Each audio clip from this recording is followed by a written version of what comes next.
Күренекле прозаик, драматург Аяз Гыйләҗевнең эш документлары, шагыйрь һәм язучыларның, туганнарының язган хатлары, аңа юлланган котлаулар, иҗатына бәйле фәнни хезмәтләр һәм әсәрләренең кул язмалары милли архивка тапшырылды. Әлеге чара Адымнар күп телле белем бирү комплексы китапханәсендә укучылар катнашында узды.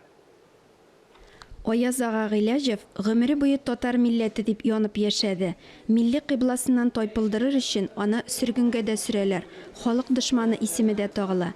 Әмма аның милли рухын, зыялылыгын бер нәрсә дә сындыра алмый. Аның үз кулы белән язылган хатлары шуңа иң зур дәлил.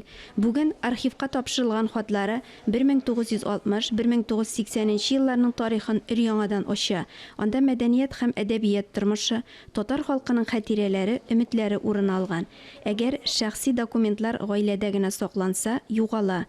Татарстан архив эше буенча дәүләт комитеты рәисе Гөлнара Габдрахманова республика үсеше өчен зур өлеш керткән шәхесләрнең архивларын туплау буенча эш алып барылганлыгын әйтте. Аяз Гыйләҗевнең безнең күренекле шәхесенең аның семьясыннан без бик кызыклы документларны үзебезгә алабыз.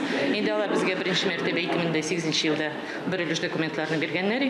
Бүген инде аның икенче этабы шул документларны безгә бирү һәм инде ул безнең балалар өчен киләчәктә бик зур ярдәм, бик зур байлык булыр дип уйлап торабыз. Аяз Гыйләҗевнең сакланып калган документлары гаҗәеп кызыклы. Безнең әти гаҗәеп дәрәҗәдә пөхтә, тәртипле кеше иде. Ул бөтен документларын үзенең саклап, җыеп, пөхтә генә матур итеп аларны туплап, барсын да киштәләргә тизеп куядыр. Ул теге киләчәк өчен сакланып калсын, киләчәк турында уйланадыр ул һәрвакыт. Шуңа күрә мин бу чиракта бик шунысына канәгать, бу документлар шушы чорның, шушы вакытның әти яшәгән чорның рухын шагылдыра торган документлар, алар хәзерге көндә архивка тапшырылалар. Бу бик зур эш, чөнки чыганак ул гаҗәеп дәрәҗәдә төгәл нәрсә. Тарихи чыганак, мин тарихчы буларак әйтәм, тарихи чыганакның әһәмияте бик зур. Ни кызганыч, татар тарихының чын йөзе әле дә ачылмаган.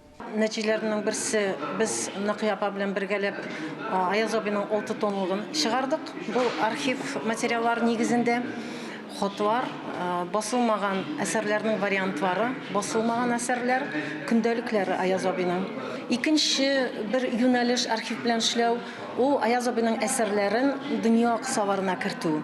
Мәсәлән, Аяз абыйның ягез бер дугасын алып, чыганакларны өйрәнеп, мин таптым Аяз абый белән бергә төрмәдә утырган Арпад Галгутсыны һәм аның белән бәйләнешкә кереп, Казанга алып килеп, Аяз абыйның лагерьда булган тормышын яңадан өйрәнелде, яктыртылды һәм инде безнең нәтиҗәбез Арпад Галгутсы 3 айда бу әсәрнең тәрҗемәсен әзерләп, без презентацияларны Казанда, Мәскәүдә һәм Будапештта уздырдык. Түгәрәк өстәл вакытында укучылар кызыксындырган сорауларын Накыяпага да бирә алды. Мен аны аңлыйдым, аның белән теләктәшлек күрсәтеп яшәдем, хезмәт башкаруына карап, хатын-кыз аңа яраклашырга, уртак тел табырга тиешләр алар. Менә Аяз белән без уртак тел табып, бергә хезмәт иттек. Ничек әйтте безнең йортта? Чөнки мин шулай куйганмындыр да инде, Аяз үзе дә шулай таләп иткәндер. Без шуңа буйсынганбыз. Бездә Аяз сүзе закон булды. Адымнар белем бирү комплексында Хәвәскәр театр эшләп килә. Анда укучылар Аяз Гыйләҗевнең пьесаларын да сәхнәләштерә. Ләлә Зайнуллина, Таһир Хәсәнов, Татарстан яңалыклары.